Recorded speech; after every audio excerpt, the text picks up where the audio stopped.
নতুন এবং উন্নত সফেদ, এতে আছে স্মার্ট জাইমসের শক্তি। স্মার্ট জাইমসের শক্তি মানে দাগ দূর করে, জামা কাপড়কে রাখে সুগন্ধময়।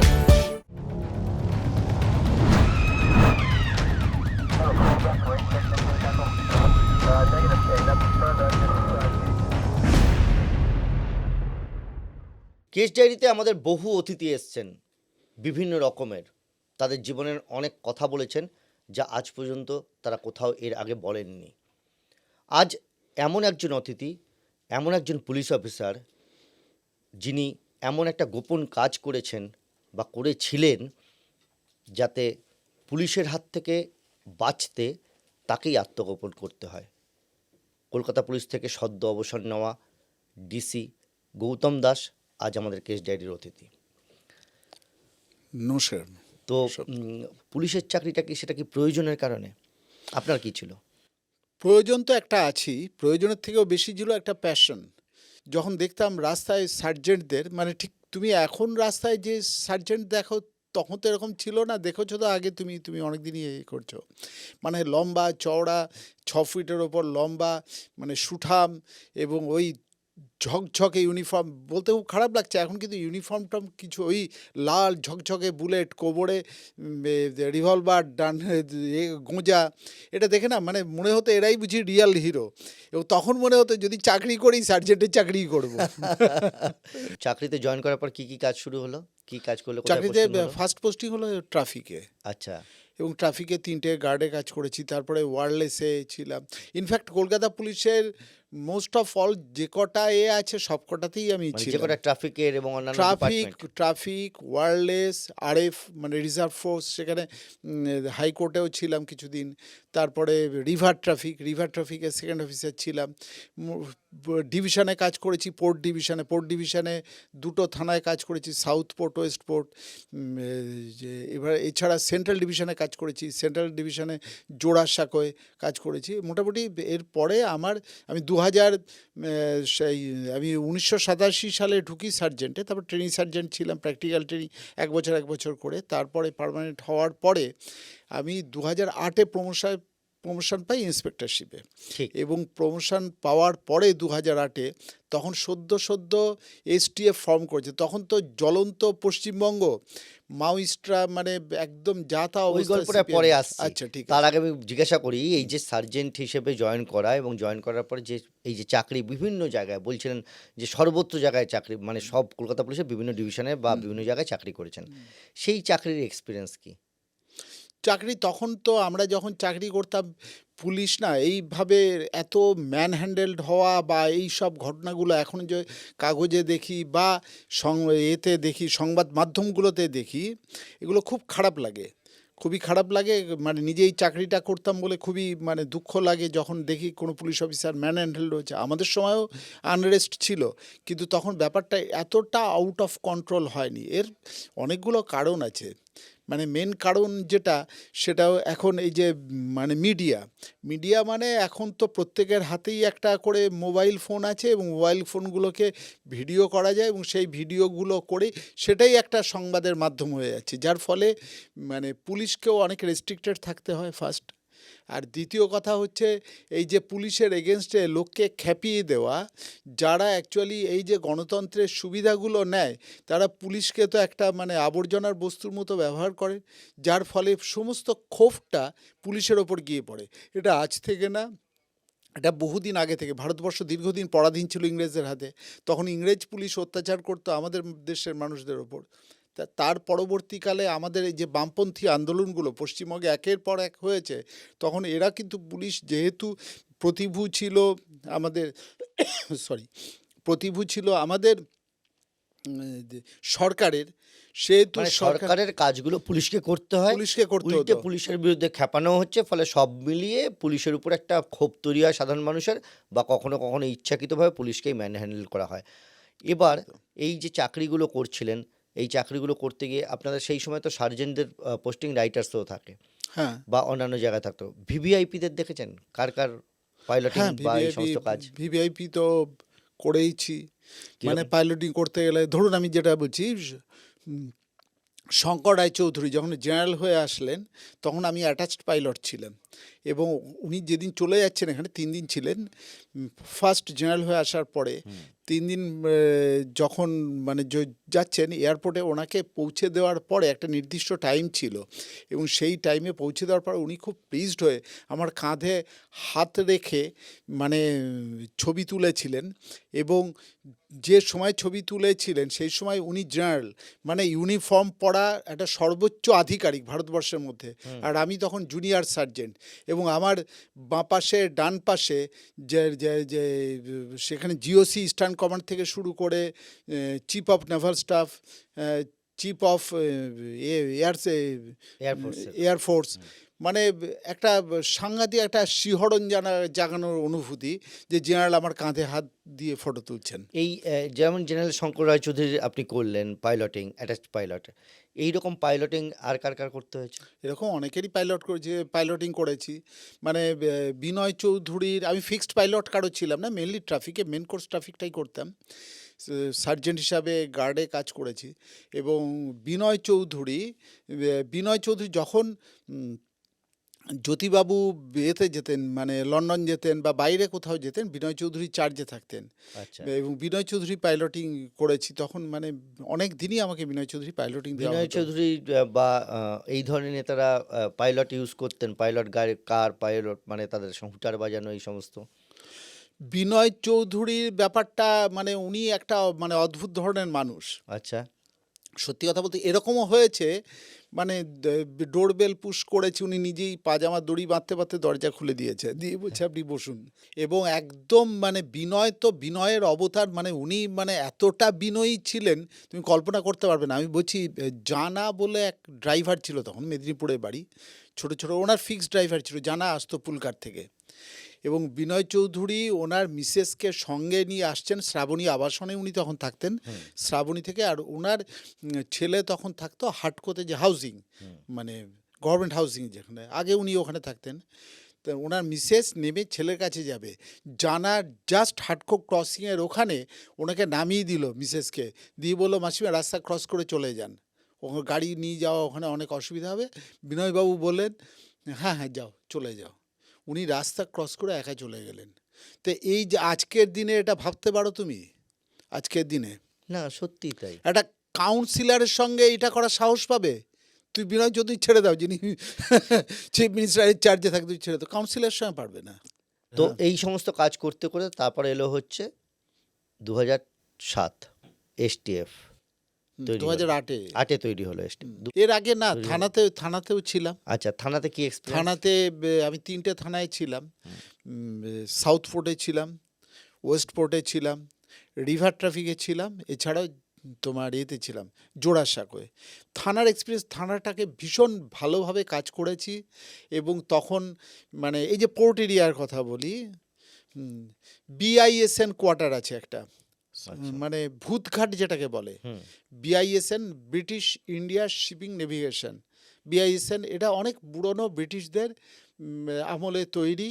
তখন কলকাতা পোর্ট ট্রাস্টের, এবং সেখানে জবরদখল হয়েছিল, মানে যারা কলকাতার BISN-এ চাকরি করতেন তাদের ছেলেরা নাতিরা তারা এখন জবরদখল করে বসে আছে। কেউ অটো চালায় বা কেউ অন্য কোনো ব্যবসা করে বা কেউ পাড়ায় দোকান দেয়, বাট ওই কোয়ার্টারগুলো ছাড়েনি। আচ্ছা, এবার CPT তখন এসে বললো যে এগুলোকে করে দাও, ভ্যাকেট করে দাও, আমার ভ্যাকেট কোয়ার্টার, কলকাতা পোর্ট ট্রাস্ট এসে বললো, কলকাতা ক্যালকাটা পোর্ট ট্রাস্ট। হ্যাঁ, তখন দিদেন ডিসি পোর্ট ছিলেন অজয় রানাডে IPS। আচ্ছা, তা রানাডে সাহেব আমাকে বললেন যে এটা কিন্তু সবাই বলছে খুব ঝামেলা হবে, তা কী করবে? আমি বললাম স্যার আমাকে একটা টিম দিন, এই মানে থানার টিম না, অনেক সময় হয় কি থানায় মানে একটা ইনভলভমেন্ট থাকে বা থাকে, তা কাজেই আমি থানার টিম না, আমাকে বাইরের টিম দিন। আর কিছু খুব নিজের মানে কন্ট্রোলে এরকম পছন্দের কিছু ছেলেদের দিয়ে, মানে আমারই স্পেশাল পার্টি দিয়ে তাদের শুধু ক্যানভাসিং করাতে লাগলাম, যে গিয়ে বল যে এটা কিন্তু হয়ে যাবে, তুলে দেওয়া হবে, তোমরা সরে যাও, আগে থেকে ভয় দেখি, একটা প্রেশার ক্রিয়েট করা করে যেদিন আর কি ওটা ভ্যাকেট করা হবে, 256টা কোয়ার্টার ছিল, 256 কোয়ার্টার, এই এতটা কোয়ার্টার ভ্যাকেট করা। এবং তখন এতে পোর্ট এরিয়া লিডার ছিলেন রামপিয়ারি রাম। আচ্ছা, এবং রামদাকে গিয়ে বললাম যে আমি কিন্তু ওখানে আমরা ভ্যাকেট করব, আপনি কিন্তু ওখানে করবেন না। তো উনি কিন্তু খুব কোঅপারেট করতেন। আরেকটা জায়গা খুব ইন্টারেস্টিং, সেটা হচ্ছে রিভার ট্রাফিক। হ্যাঁ রিভার ট্রাফিকের কাজটা কি? মানে কলকাতায় তো রিভার ট্রাফিক বলতে গঙ্গা নদী, হ্যাঁ মানে ভাগীরথী, হুগলি নদী আর কি। একদম হুগলি। তো হুগলি নদীর এই জায়গায় রিভার ট্রাফিকের কাজ কি? অ্যাকচুয়ালি রিভার ট্রাফিকের কাজ হচ্ছে রিভারের ওপরে বা রিভারের সাইডে যে সমস্ত ভাইটাল ইনস্টলেশনগুলো আছে, ইনক্লুডিং তোমার হাওড়া ব্রিজ, তোমার second Hooghly bridge, port trust, হ্যাঁ, এনআইএস, নেতাজি যে হ্যাঁ। ডকটা আছে, এইগুলোকে তোমার প্রোটেকশন দেওয়া। আচ্ছা, শুধু তাই না, রিভার দিয়ে কোনো কিছু অসামাজিক কার্যকলাপ চলছে কিনা, ধরো উগ্রপন্থী ঢুকছে, তো রিভারকেও ব্যবহার করতে পারে। ঠিক। সেই এক্সপিরিয়েন্স উগ্রপন্থী পরবর্তীকালে আমরা পেয়েওছি হ্যাঁ, মুম্বাইয়ে। তাহলে এই যে জিনিসগুলো, রিভারটাকে সুরক্ষিত রাখা হচ্ছে রিভার ট্রাফিকের কাজ। আচ্ছা, এবং রিভারটা একটা খুব মানে লম্বা জায়গা, রিভারের এরিয়াটা মানে কলকাতা পুলিশের জুরিসডিকশন যেটা, তার থেকে অনেক বেশি লম্বা জায়গা, যেটা কলকাতা পুলিশের রিভার ট্রাফিক এটা ওর সিকিউরিটিটা দেয়। কোন এটা জায়গা থেকে হচ্ছে কোন জায়গা? এটা চুড়িয়াল খাল আছে তোমার বজবজে, বজবজ। চুড়িয়াল খাল। ও আরেকটা এর যে ইনস্টলেশনগুলো আছে তোমার ইন্ডিয়ান অয়েল থেকে শুরু করে আচ্ছা, এইচপি থেকে শুরু করে পাইপলাইন। সমস্ত প্ল্যান্টগুলো, তার এও কিন্তু রিভার ট্রাফিক দেয়। আচ্ছা, এবার হ্যাঁ, চুড়িয়াল খাল থেকে শুরু করে এদিকে পানিহাটি পর্যন্ত একটা লম্বা পানিহাটি হুগলিটা- পর্যন্ত? হ্যাঁ হ্যাঁ হ্যাঁ, নর্থে। সেটা নর্থে, ওটা তো হ্যাঁ, নর্থে, হ্যাঁ, নর্থ 24 পরগনার হ্যাঁ, হ্যাঁ, মধ্যে, হ্যাঁ, ব্যারাকপুর হ্যাঁ, হ্যাঁ, কমিশনারেটের ব্যারাকপুর মধ্যে। কমিশন। সেই অবধি দিতে হয় হ্যাঁ, কলকাতা হ্যাঁ। পুলিশকে সিকিউরিটি। হ্যাঁ, কারণ তখন তো ব্যারাকপুর পুলিশ কমিশনারেট ছিল না, আর বেঙ্গল পুলিশের তো আলাদা কোনো ছিল না, ঠিক। আলাদা কোনো সিটি। আর একটা জিনিস হয় যেটা তোমার এই ডেড বডিগুলো আসে রেগুলার বেসিসে, ডেড বডি তো আসেই ভেসে ভেসে, সেই ডেড বডিগুলো রিকভারি করতে হয় রিভার ট্রাফিককে। আচ্ছা। এবং সেই ডেড বডি রিকভারি করার জন্য কোনো সেট আপ ছিল না। কিন্তু আমরা কি করতাম, এই যে পানিঘাট বা এই ঘাট, ওই গোয়ালিয়র ঘাটের কাছে যেসব বোটগুলো থাকে দেখো তো, কান্ট্রি বোটগুলো যেগুলো আর কি লোকজন চড়ায় আর কি, ওদের বলা থাকতো যে তোরা ভাই একটু হেল্প করবি আমাদের, ওই একটা বোটকে বেঁধে লঞ্চে করে নিয়ে যেতাম। এবার বোটের সঙ্গে ধরো ডেড বডির পা বেঁধে দিল, পা বেঁধে টানতে টানতে নিয়ে আসতো। এবং এখানে একটা বীভৎস ব্যাপার ছিল। এবার তুমি এই যে ডেড বডিগুলো আসতো না, ডেড বডির ওর ভেতর থেকে ডোমদের দিয়ে আর কি, মানে কার কি পাওয়া যায় আর কি, ধরো একটা নোটবুক পাওয়া গেল বা কোনো আই কার্ড পাওয়া গেল বা পাওয়া গেল। এই যে মানুষ মিসিং ডায়েরি হয় না, মিসিং ডায়েরি তো রিভার ট্রাফিকেও হয়। ঠিক। তার দিয়ে মিসিং ডায়েরি যেমন লালবাজারে হয়, ভবানী ভবনে হয়, রিভার ট্রাফিকেও মিসিং ডায়েরি হয়। তো সেখানে মিসিং ডায়েরি আমরা যখন বডি আনতাম, আমরা বডি এনে মিলিয়ে নিতাম কার সঙ্গে মিলছে। ধরো বললো লোকটা 5.5 ফিট হাইট, একটু মোটা সোটা বা এইরকম আর কি, গায়ের রং বেশিরভাগ ক্ষেত্রেই বোঝা যেত না, তবু বোঝার চেষ্টা করতাম। কারণ ফর্সা আর কালো মোটামুটি ওই যে ছাল ছাড়িয়ে গেলে আর বোঝা যেত না হতো। আর সব তো দুর্গন্ধ, মানে মারাত্মক দুর্গন্ধ। এরকম ঘটনা দেখেছি, মানে ছেলে বা ওনার ওয়াইফ এসছে, ডেড বডিটা দেখে চিৎকার করে কেঁদে উঠে দৌড়ে গিয়ে কাছে গিয়ে বমি করে ফেলেছে, দিয়ে আবার ব্যাক করে চলে এসছে। কিন্তু পুলিশ কিন্তু এইগুলো করে। মানে এটা একটা কঠিন মানসিক মানসিক অবস্থার মধ্যে ওখান থেকে নিয়ে ওই দেখে দেখে বের করে বাড়ির লোককে ফোন করা, দেখে যান এটা আপনাদের বডি কিনা বা আপনাদের বাড়ির মানুষের কিনা, যাকে নিয়ে আইডেন্টিফাই করার জন্য ডাকা হতো হতো। এবং কিছু জিনিস করতে হতো, যে ডোমগুলো আসতো বডিগুলো নিতে, ওরা ওই গন্ধ সহ্য করতে পারতো না, যার ফলে ওই লিকার করতো। কোথা থেকে লিকার পাবো? ওই যে ধারে আর কি, রেল লাইনের ধারে কিছু এরকম আনঅথরাইজড লিকার ছিল, ওদের বলতাম যে তুই করবি, এই কিছু বোতল দিয়ে আসতো। ওই ছেলেগুলো এসে স্যালুট করলে বলতাম এই আলমারি খুলে 2টো বোতল দিয়ে দে। মানে এটা পার্সোনাল আন্ডারস্ট্যান্ডিং, কাজটা কমপ্লিট করতে হবে একদম, আসলে। কারণ ওর জন্য তো সরকারি কোনো স্যাংশন নেই। ঠিক। তার মানে লিগ্যাল কাজ করতে গেলে কিছু ক্ষেত্রে কিছু ইললিগাল কাজকেও করতে হয়। ইলিগাল ঠিক বলবো না, মানে প্র্যাকটিক্যাল বলবো, Practical আর কি। প্র্যাকটিক্যাল এগুলো কিছু করার থাকে না। এই সমস্ত করতে করতে তারপর কি হলো? তারপরে করে এতেও এভিকশন করাতে হয়েছে। জোড়াসাঁকোতে তো আরও থ্রেট ছিল তখন। আবার সে অজয় রানারে সাহেব উনি আবার ডিসি সেন্ট্রাল হয়ে আসলেন, আমাকে নিয়ে আসলেন। ইন দ্য মিন টাইম আমি আরএফএ বদলি হয়ে গেছিলো, উনি আবার নিয়ে আসলেন, দিয়ে জোড়াসাঁকো রাখলেন। তারপর উনি বললেন যে একটা কাজ করতে হবে, তুমি তো পোর্টে ওইগুলো এভিকশন করেছিলে, কিন্তু পোর্টে তো অত লোকজনের ঝামেলাটা ছিল না, এখানে কিন্তু লোকজনের ঝামেলা। কোথায়? জাকারিয়া স্ট্রিটে। আচ্ছা, আর এবার কমিউনাল বলছে, সবাই বলছে যে ওটা কমিউনালে হয়ে যাবে, কমিউনাল হারমোনি নষ্ট হয়ে যাবে এবং এটা কমিউনাল দিকে টার্ন নিতে পারে। কারণ মানে বেশিরভাগ সব মানে মুসলিমদের দোকান ওখানে, ওটা এভিকশন করতে গেলে এটা হতে মানে পারে। এটা উনি কিসের বলেন জন্য এভিকশন দরকার ছিল রাস্তাটা? জাকারিয়া স্ট্রিটে তুমি যদি যাও দেখবে দুপাশে এনক্রোচড হয়ে গেছে, ফুটপাথ তো গেছেই, মানে ওই রাস্তা, আমি তখনকার কথা বলছি 2006-07 কথা, মানে রাস্তার উপরে পর্যন্ত বসে পড়েছে। তারপরে তোমার এই যে বিশেষ অকেশনে ওরা এই রমজান মাস চলতো, তখন তো ভেতরে এ করতো, কিছু দোকান টোকান দিত, পরে চলে গেছে আর দোকান তুলছে না এইরকম। এবং যখনই তুলতে যাওয়ার চেষ্টা হতো বলতো যে ওটা একটা হয়ে যাবে, ওখানে কমিউনাল প্রবলেম হবে। কমিউনাল আনরেস্ট হয়ে যাবে, কিভাবে কমিউনাল তুললেন? প্রবলেম হয়। কিচ্ছু না, ওই যে ক্যানভাসিং করে করে তারপরে কিছু পরিচিত ছিল, বললাম এগুলো কিন্তু তুলে দিতে হবে। তারপরে ওই মসজিদ কমিটির লোকদের ওদের ডেকে বললাম, এটা তো মসজিদ, এটা মসজিদের একটা তো পরিচিতি আছে, সারা ভারতবর্ষ চেনে এইটা, এই মসজিদটাকে। তাহলে এখানে এই মসজিদটাকে তো করতে হবে, এর তো সৌন্দর্য এবং তার সৌন্দর্য সামনেটা বৃদ্ধি, ওটা সামনেটা নিরাপত্তা। ক্লিয়ার করতে হবে, করতে হবে, এইসব বলে বুঝিয়ে টুঝিয়ে তারপরে যখন সত্যি সত্যি করলাম, তখন কিন্তু কোনো আনরেস্ট হয়নি, আচ্ছা, কোনো কিচ্ছু হয়নি। তার মানে আসলে সিচুয়েশনটাকে রিড করে সেই অনুসারে। একদম একদম। এবং এক্ষেত্রে একটা পুলিশের কাজ হচ্ছে, যেটা হচ্ছে আস্তে আস্তে করা যে কোনো জিনিস। হঠাৎ এক সময় করে দিলে ব্যাপারটাই হবে, তোমাকে টার্গেট করতে হবে কোনগুলো, কারা কারা আনরেস্ট করতে পারে, তাদের আলাদা আলাদা নিউট্রালাইজ করা আলাদা করে। ঠিক পরিকল্পনার মধ্যে ছিল। একদম। নতুন এবং উন্নত সফেদ, এতে আছে স্মার্ট জাইমসের শক্তি। স্মার্ট জাইমসের শক্তি মানে দাগ দূর করে, জামা কাপড়কে রাখে সুগন্ধময়।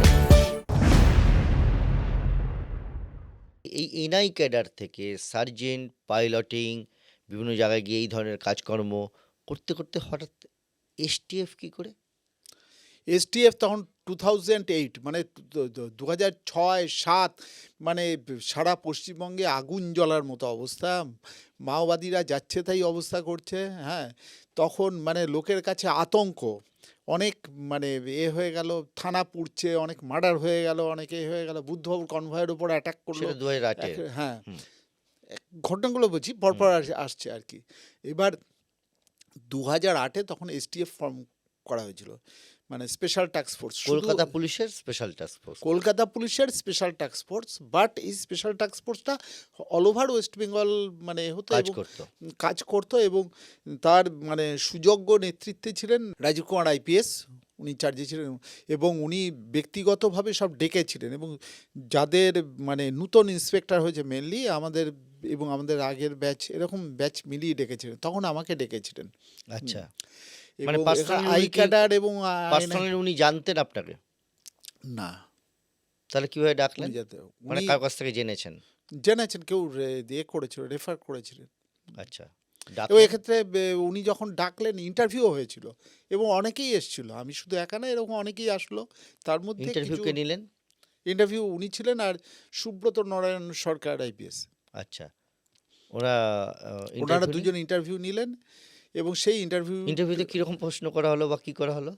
ওই জিজ্ঞেস, কোথায় কোথায় কাজ করেছি, কত বছর কাজ করেছি, আমি ইন্টারেস্টেড কিনা আর কি, মানে ওনার, আমি শুধু ইন্টারেস্টেড কিনা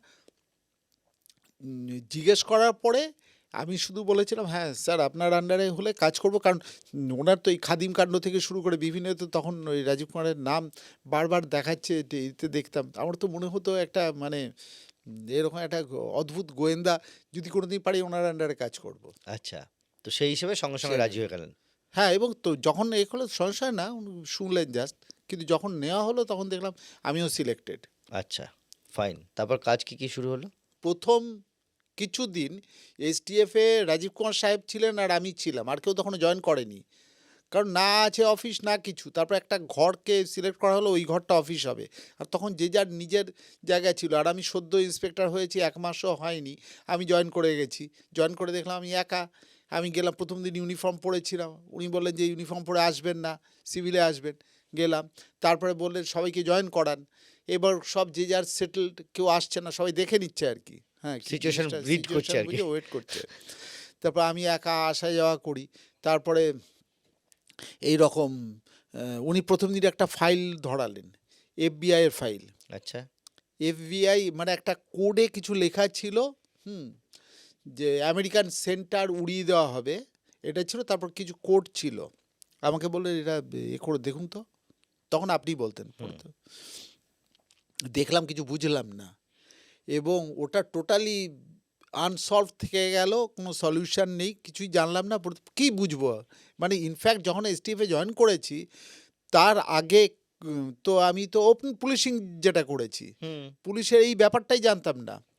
পরবর্তীকালে উনি সবাই যখন আসলো, উনি বললেন আপনি তাহলে এ করুন, প্রথমে আগে ছেলেগুলোকে জয়েন করান, কোন ছেলে একটা টিম তৈরি করুন। আমাকেই দায়িত্ব দিলেন কনস্টেবলদের। আমি বললাম যে কনস্টেবলদের কী হবে, ক্রাইটেরিয়াটা কী হবে, কাদের জয়েন করাবো। উনি বললেন যে ওটা আপনি ঠিক করবেন, শুধু দেখবেন যেন ইয়াং ছেলে হয়, অল্প বয়সী ছেলে। আর ওনার আরেকটা এই ছিল যে মোটিভ ছিল যাতে ওই মানে পুলিশে বেশি দিন চাকরি করলে আর কি মানে মোটিভেটেড ছাপ হয়ে পড়ে যায়, যায়, পুলিশের ছাপ পড়ে পুলিশের যায়। ছাপের বাইরে চেহারায় যেন ছাপ না থাকে। চেহারায় যেন ছাপ না থাকে, এবং মস্তিষ্কেও যেন ছাপ না থাকে পুলিশে। আচ্ছা, মানে একবারে ফ্রেশ। একদম ফ্রেশ ব্লাড। এবং এ করলো, তখন আমি নিজেই ঠিক করলাম কী করবো, মানে মিনিমাম যে ফিজিক্যাল ফিটনেস একটা বড় ব্যাপার। তারপরে একটা ল্যাঙ্গুয়েজ একটা ব্যাপার, একটু হিন্দি, বাংলা, ইংরেজিতে মোটামুটি কথা বলতে পারে এরকম। তৃতীয় কথা লুকস, মানে বেশি ওভার স্মার্ট হয়ে গেলে লোকে দেখতে পায়, বুঝে মানে ফেলবে। একটু বুঝে ফেলবে। একটু মিলিয়ে মিশিয়ে করা, মানে সাধারণ চেহারা, সাধারণ কথাবার্তা এরকম একদম। হলেই সব থেকে হ্যাঁ, ভালো, কিন্তু শার্প, কিন্তু শার্প। ঠিক। এবং জেনারেল নলেজ কতটা আছে দেখতাম। তারপরে হলো ফার্স্ট টিম যেটা তৈরি হয়েছিল, তারপরে ওদের কম্পিউটারে নলেজ আছে কি না, এইসব জেনে টেনে একটা টিম তৈরি করলাম, যেটা ওই approved by Rajiv Kumar sir. পরের অংশে আরও মারাত্মক বেশ কিছু তথ্য রয়েছে, যাতে চমকে যাবেন। নতুন এবং উন্নত সফেদ, এতে আছে স্মার্ট জাইমসের শক্তি। স্মার্ট জাইমসের শক্তি মানে দাগ দূর করে, জামা কাপড়কে রাখে সুগন্ধময়।